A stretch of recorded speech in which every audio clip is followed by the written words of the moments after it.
Imagine waking up on a peaceful Sunday morning. The Hawaiian sun is just beginning to rise. Gentle waves roll into the harbor. Sailors aboard enormous American battleships are finishing breakfast. Some are writing letters home. Others are joking with friends, completely unaware that history is only a few hours away from changing forever. Suddenly, the peaceful silence is shattered by the roar of aircraft engines. Within minutes, bombs begin falling from the sky. Torpedoes race across the water.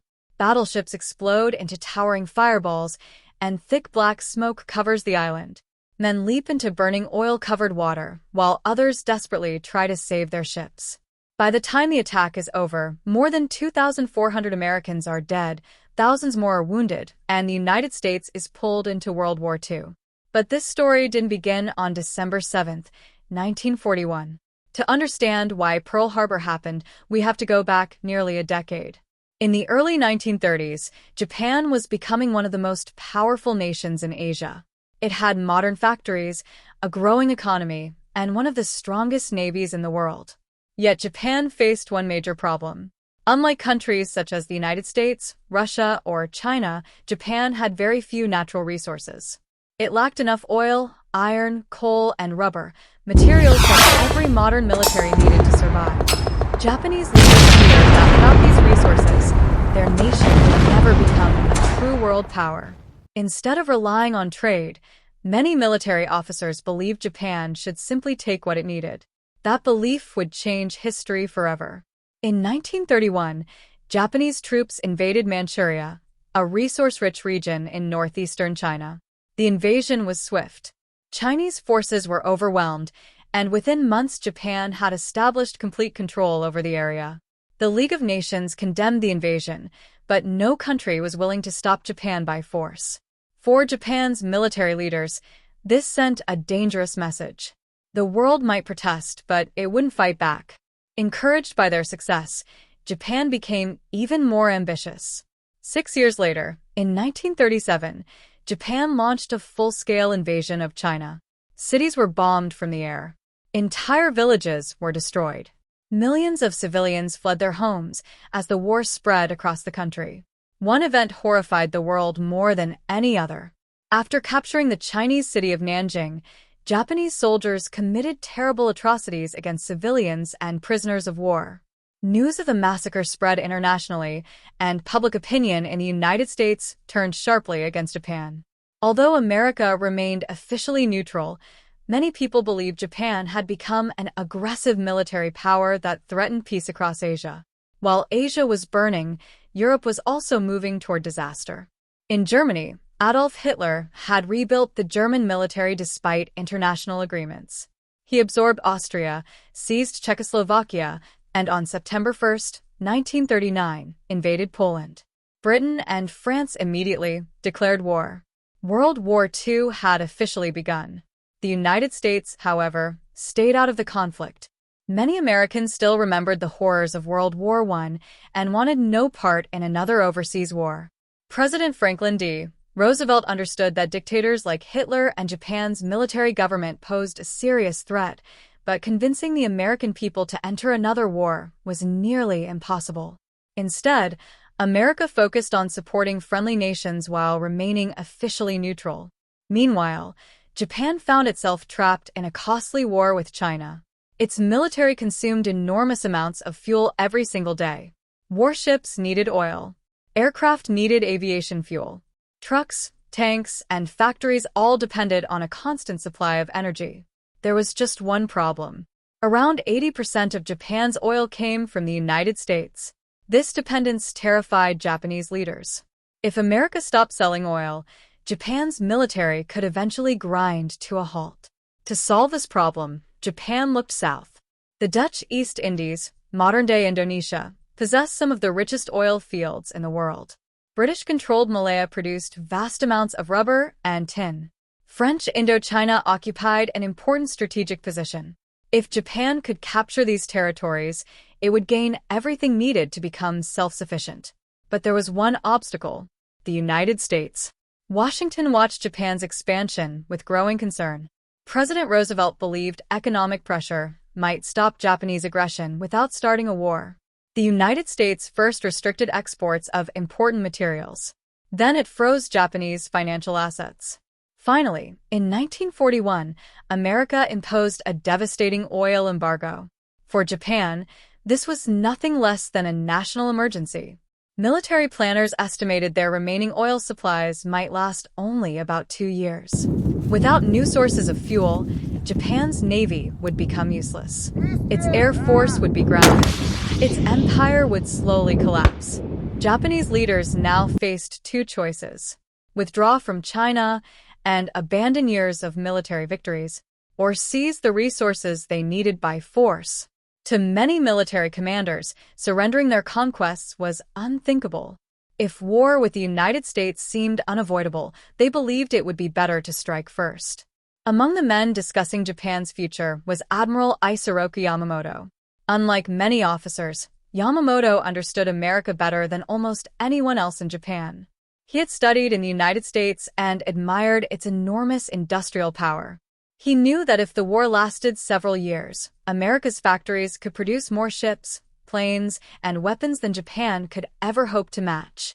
He reportedly warned that Japan might achieve success for 6 months, perhaps a year, but after that he had no confidence in ultimate victory. If war could not be avoided, he believed Japan needed one massive surprise attack powerful enough to cripple the United States before it had time to react. His target would be Pearl Harbor. Located on the Hawaiian island of Oahu, Pearl Harbor was the headquarters of America's Pacific Fleet. Powerful battleships lined the harbor. Cruisers, destroyers, submarines, repair ships, fuel depots, and military aircraft filled the surrounding bases. If this fleet could be destroyed in one sudden strike, Japan hoped America would be unable to interfere while Japanese forces captured Southeast Asia and its valuable resources. It was an incredibly risky idea. Never before had a navy attempted such a massive carrier-based attack across thousands of miles of open ocean. Many officers doubted it could even be done. Yamamoto insisted it could. Throughout 1941, Japanese pilots trained relentlessly. They practiced flying only a few meters above the ocean. They rehearsed bombing runs again and again. Engineers redesigned torpedoes so they could operate in Pearl Harbor's shallow waters without sinking into the seabed. Every detail was carefully planned. Every pilot memorized his target. Every mechanic prepared aircraft for a mission unlike anything in history. Eventually, 6 aircraft carriers, the largest carrier strike force ever assembled at that time, were chosen for the operation. Hundreds of aircraft stood ready: bombers, dive bombers, fighter escorts, torpedo planes. Each would play a critical role. At the same time, diplomats from Japan and the United States continued meeting in Washington. Both governments publicly spoke of peace. Negotiations continued for weeks. America demanded Japan withdraw from China. Japan insisted its security depended on keeping its empire. Neither side was willing to make the concessions the other demanded. As diplomats talked, military commanders quietly prepared for war. Late in November 1941, the Japanese strike force finally left home waters. It sailed through the cold northern Pacific, avoiding busy shipping routes to reduce the chance of discovery. Absolute radio silence was ordered. No unnecessary communication. No mistakes. No one could know where the fleet was heading. Thousands of miles away, life at Pearl Harbor continued as normal. American intelligence knew relations with Japan were deteriorating. Many believed war was becoming increasingly likely.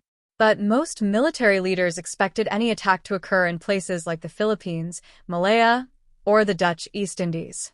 Hawaii seemed too distant, too heavily defended, too unlikely to become the first target. That belief created a false sense of security. On the evening of December 6th, sailors enjoyed movies aboard their ships. Some played cards. Others attended church services or wrote letters to loved ones back home. Many looked forward to a relaxing Sunday morning. No one imagined that, beyond the horizon, a powerful Japanese fleet was moving silently through the darkness. Pilots were reviewing their final instructions. Bombs had been loaded. Torpedoes were secured beneath aircraft. Engines were checked one last time. The mission that had taken months of preparation was finally only hours away. Before another sunrise, the peaceful waters of Pearl Harbor would become one of the deadliest battlefields in American history. And after that day, the world would never be the same again. The night of December 6, 1941, passed quietly across Hawaii. For thousands of American sailors stationed at Pearl Harbor, it was just another peaceful weekend. Many had gone to bed early, expecting an easy Sunday. Some planned to attend church services, while others looked forward to relaxing with friends or writing letters home. None of them knew that nearly 230 miles north of Oahu, a massive Japanese strike force waited in complete silence. 6 aircraft carriers floated on the dark Pacific Ocean. Their decks were crowded with fighters, dive bombers, torpedo bombers, and heavily armed crews making final preparations. Every pilot had memorized his target. Every bomb had been carefully loaded. Every engine had been inspected one final time. There would be no turning back. At approximately 6 a.m., the order was finally given. One after another, aircraft roared down the carrier decks and lifted into the morning sky. A total of 183 aircraft formed the first attack wave. Leading them was Commander Mitsuo Fukuda, the man responsible for coordinating the assault. As the formation headed south toward Hawaii, the pilots maintained radio silence. Below them stretched nothing but endless ocean. Their goal was simple, but incredibly ambitious: destroy the American Pacific Fleet before it had any chance to fight back. Back at Pearl Harbor, the morning remained calm. The sun slowly climbed above the horizon. Sailors prepared breakfast aboard the battleships. Band members rehearsed for the morning flag-raising ceremony. Mechanics serviced aircraft parked wingtip to wingtip at nearby airfields. American commanders believed grouping the planes together would protect them from sabotage. Ironically, that decision made them perfect targets for an air attack. At around 7:02 a.m., 2 American soldiers operating a newly installed radar station detected a large group of aircraft approaching Oahu. The radar screen showed dozens of planes. The operators quickly reported the sighting.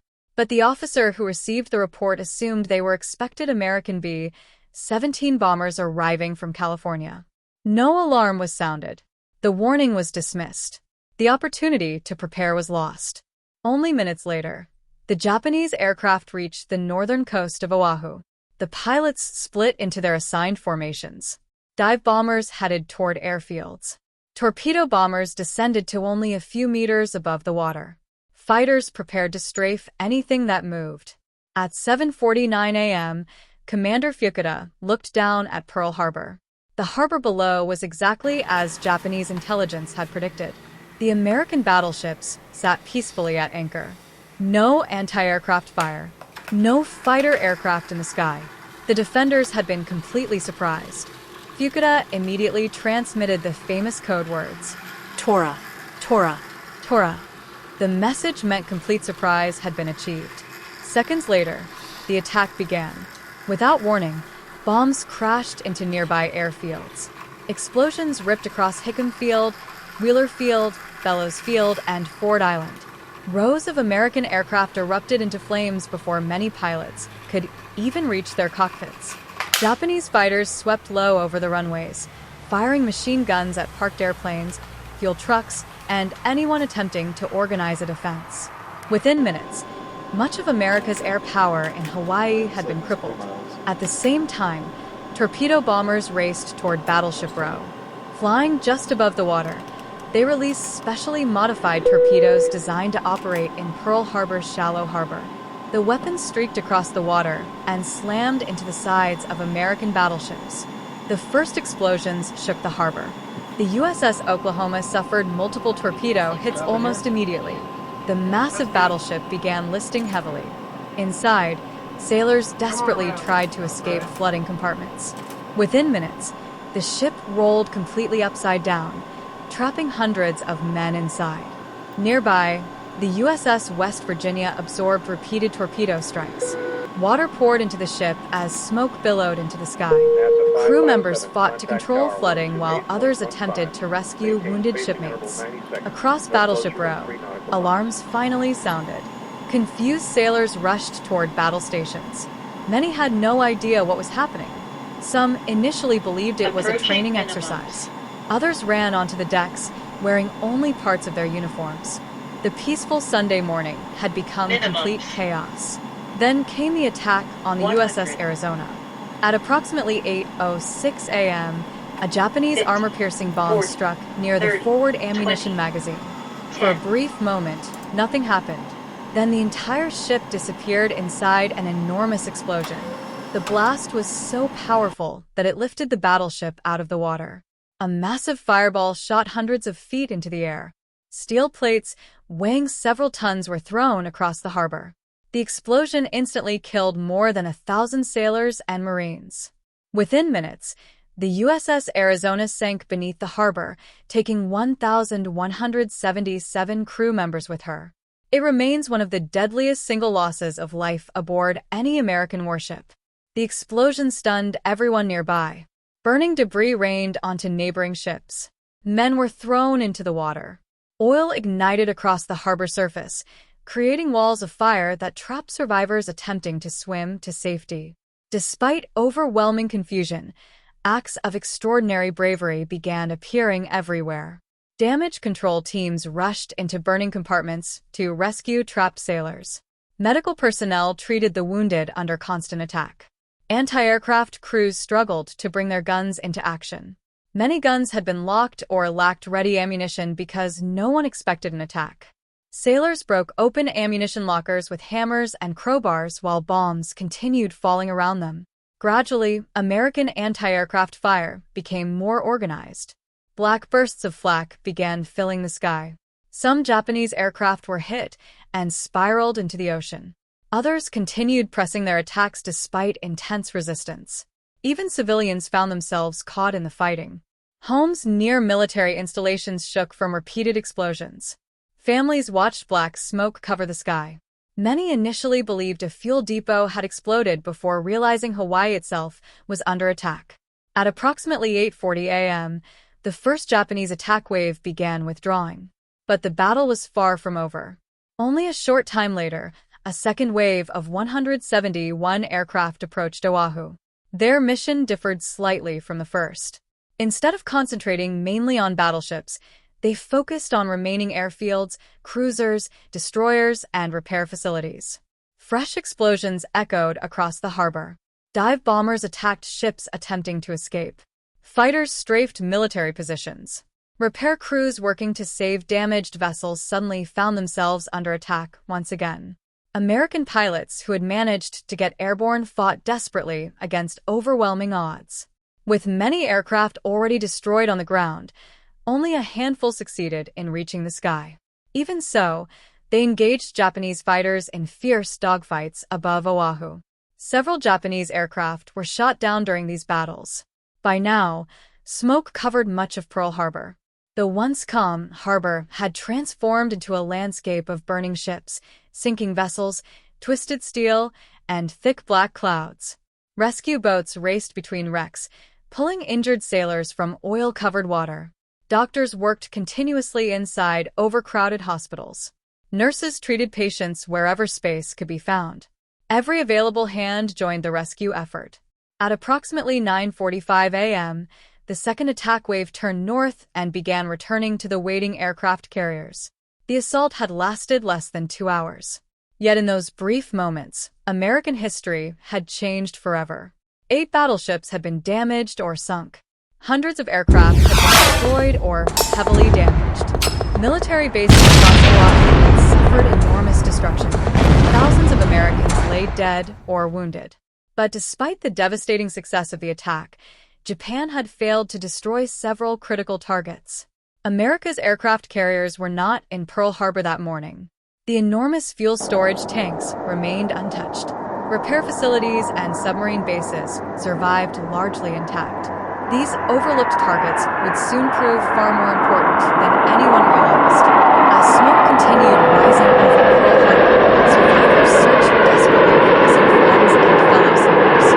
Across the United States, news bulletins interrupted regular radio programs. Americans listened in disbelief. The nation had been attacked. Within hours, millions of lives, and the course of World War II would change forever. The smoke above Pearl Harbor had barely begun to clear when the true scale of the disaster became painfully obvious. Across the harbor, ships burned uncontrollably. Twisted steel, shattered aircraft, and thick black smoke filled the skyline.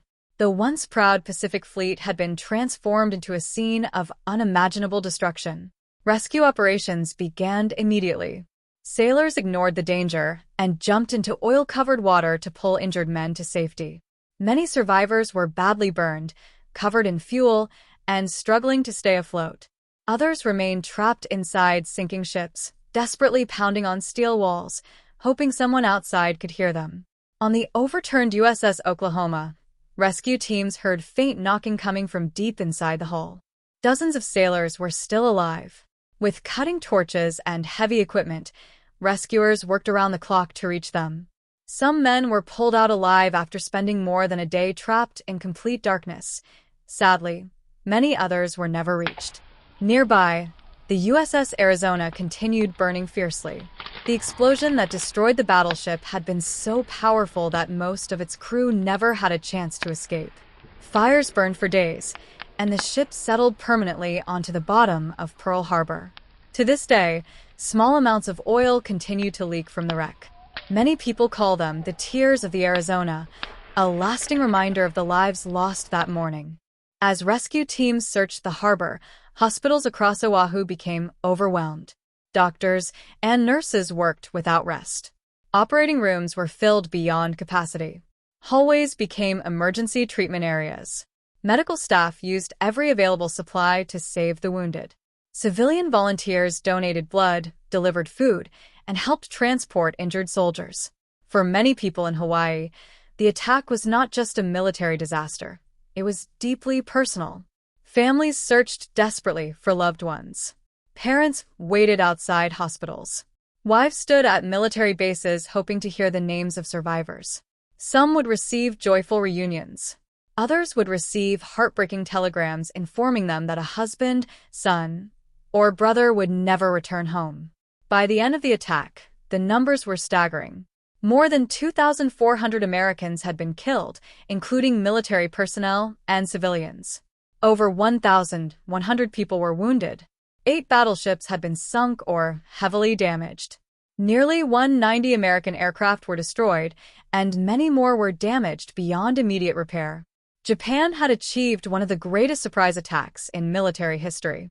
Yet beneath the apparent victory, several critical mistakes had already begun shaping the future.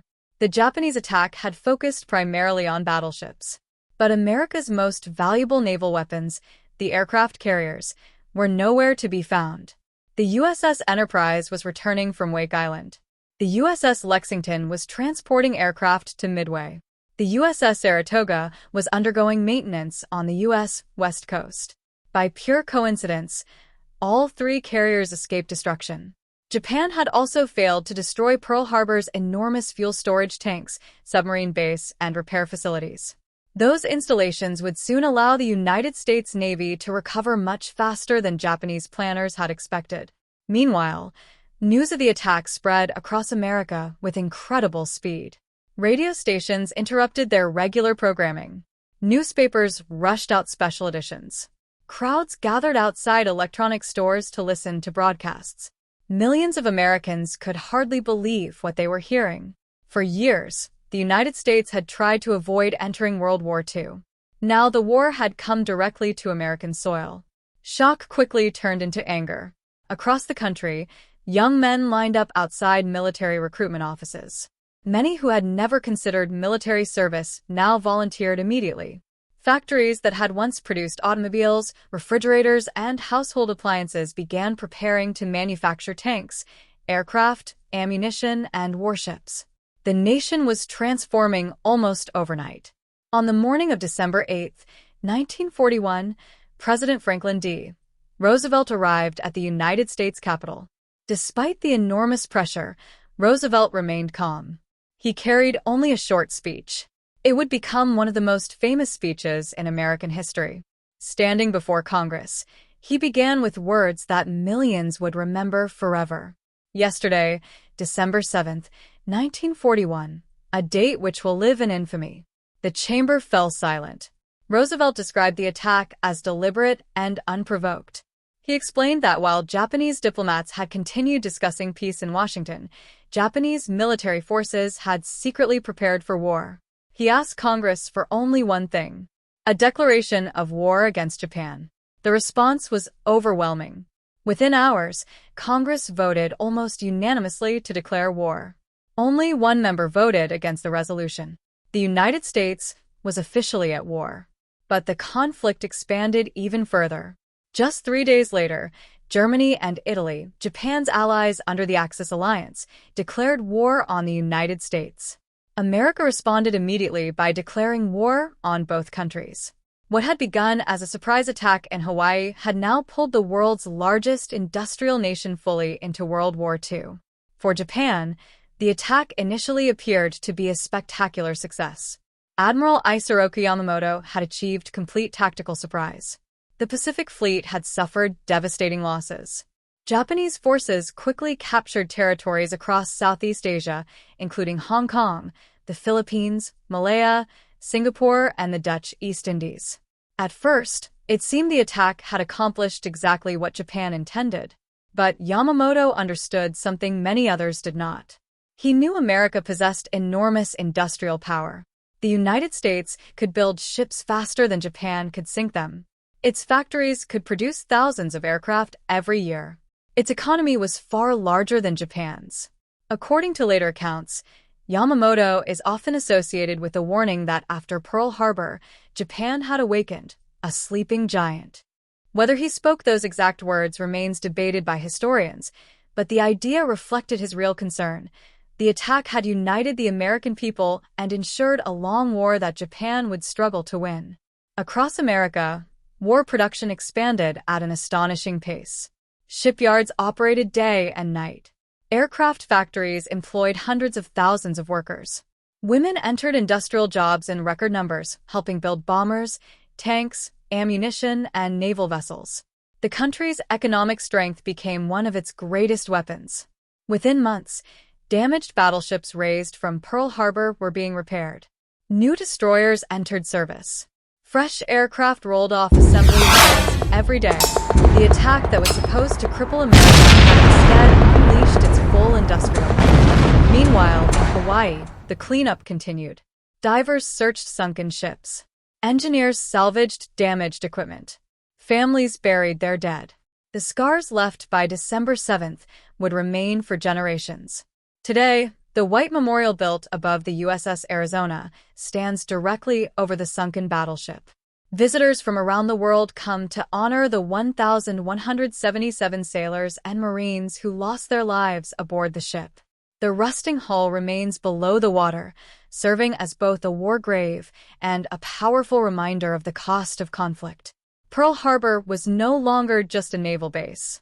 It had become a symbol of sacrifice, courage, and the moment the United States entered the largest war in human history. But even after the guns fell silent, one question continued to haunt historians for decades. How had one of the world's strongest naval powers been caught completely by surprise? Were there warning signs that had been ignored? Could the attack have been prevented? And what lessons did Pearl Harbor teach future generations? The attack on Pearl Harbor lasted less than 2 hours. But for the United States, its consequences would last for decades. As rescue operations continued in Hawaii, military leaders in Washington demanded answers. How had one of the world's most powerful navies been caught completely off guard? Why had no one stopped the attack? Almost immediately, investigations began. Military officers reviewed intelligence reports, radar logs, intercepted messages, and eyewitness accounts. One of the biggest questions centered on the radar warning received early that morning. At around 7:02 a.m., 2 young soldiers operating a radar station had detected a large formation of aircraft approaching Oahu. They reported what they saw.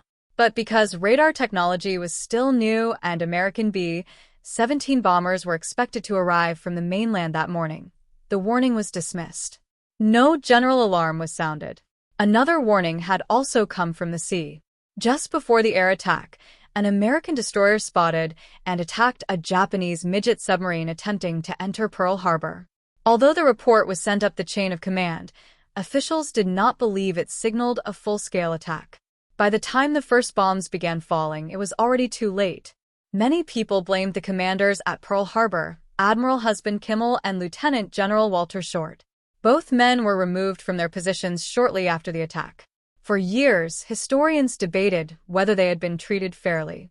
Some argued they failed to prepare despite growing tensions with Japan. Others believed they had never received enough intelligence from Washington to understand the danger they faced. The debate continues even today. What is certain is that Pearl Harbor exposed serious weaknesses in American communication and military coordination. The Army and Navy often operated separately. Intelligence was not always shared quickly. Radar technology was still in its infancy. These problems would lead to major reforms during the war.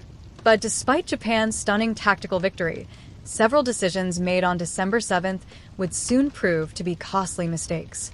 The Japanese pilots had successfully damaged or sunk battleships. Yet they left behind targets that were arguably far more valuable. The massive fuel storage tanks at Pearl Harbor survived untouched. Millions of gallons of fuel remained available for the American fleet. The naval repair yards also escaped major damage. Those facilities allowed damaged ships to be repaired much faster than expected. Most importantly, America's aircraft carriers were not in the harbor during the attack. At the time, many naval officers still considered battleships to be the most powerful weapons at sea. But the war would soon prove otherwise. Aircraft carriers would become the true kings of naval warfare. By missing those carriers, Japan unknowingly spared the ships that would eventually help defeat its navy. Only 6 months after Pearl Harbor, the two nations met again at the Battle of Midway. Using intelligence that allowed them to anticipate Japan's plans, American carrier forces launched a devastating counterattack. In just a few hours, Japan lost 4 aircraft carriers, the same carriers that had participated in the attack on Pearl Harbor. Many historians consider Midway the turning point of the Pacific War. From that moment onward, Japan was increasingly forced onto the defensive. Meanwhile, America's industrial strength began changing the balance of the war. Factories across the country operated around the clock. Shipyards launched new warships at astonishing speed. Aircraft production reached levels the world had never seen before. The United States built thousands of tanks, bombers, fighters, submarines, and cargo ships. Every month, new equipment flowed to battlefields across Europe and the Pacific. Japan simply could not match that level of production. Its experienced pilots became increasingly difficult to replace. Its navy struggled to recover from heavy losses. Its supply lines stretched across thousands of miles of ocean. Gradually, the advantage shifted toward the Allies. For ordinary Americans, life also changed forever. Millions of men joined the armed forces. Women entered factories in unprecedented numbers, becoming an essential part of the war effort. Families planted victory gardens, purchased war bonds, and accepted rationing of food, gasoline, and other supplies. The war touched nearly every household. Pearl Harbor had united a nation that only days earlier had been deeply divided over whether America should enter World War II. By 1945, after years of brutal fighting across the Pacific, American forces had advanced steadily toward Japan itself. Island by island, the distance between the two nations grew smaller. Finally, after the atomic bombings of Hiroshima and Nagasaki and the Soviet Union's declaration of war against Japan, the Japanese government announced its surrender. On September 2, 1945, aboard the battleship USS Missouri, World War II officially ended. Less than 4 years had passed since the surprise attack on Pearl Harbor. Today, Pearl Harbor is no longer simply a military base. It is one of the most important historic sites in the United States. Every year, millions of visitors travel to Hawaii to pay their respects. The USS Arizona Memorial stands directly above the sunken battleship where 1,177 sailors and Marines lost their lives. Beneath the clear waters, the remains of the ship still rest where they sank on that December morning. Tiny drops of oil continue to rise from the wreck, a quiet reminder that history is never truly forgotten. The attack also transformed military thinking around the world. It demonstrated the devastating power of aircraft carriers. It highlighted the importance of radar, intelligence sharing, and constant readiness. Modern armed forces continue to study Pearl Harbor as a lesson in how quickly complacency can lead to disaster. Even today, the phrase "Remember Pearl Harbor" remains one of the most recognizable slogans in American history. It became a rallying cry during World War II and a symbol of national resilience. The story of Pearl Harbor is not only about destruction. It is also about courage, about ordinary sailors who stayed at their posts while bombs exploded around them, doctors and nurses who worked without rest to save lives, rescue teams who entered burning ships to search for survivors, pilots who managed to get airborne against overwhelming odds, and families who sacrificed everything during one of history's darkest moments. History often turns on a single morning. December 7th, 1941, was one of those mornings. A surprise attack intended to weaken the United States instead united an entire nation, transformed the course of World War II, and reshaped global history for generations to come. More than 80 years later, the wrecks beneath the waters of Pearl Harbor remain silent. But their story continues to remind the world of the terrible cost of war, the importance of vigilance, and the extraordinary resilience of those who refuse to surrender in the face of tragedy. Thank you for watching. If you enjoyed this documentary, don't forget to like, subscribe, and share this video. Let us know in the comments which historic event you'd like us to cover next. Until then, take care, and we'll see you in the next documentary.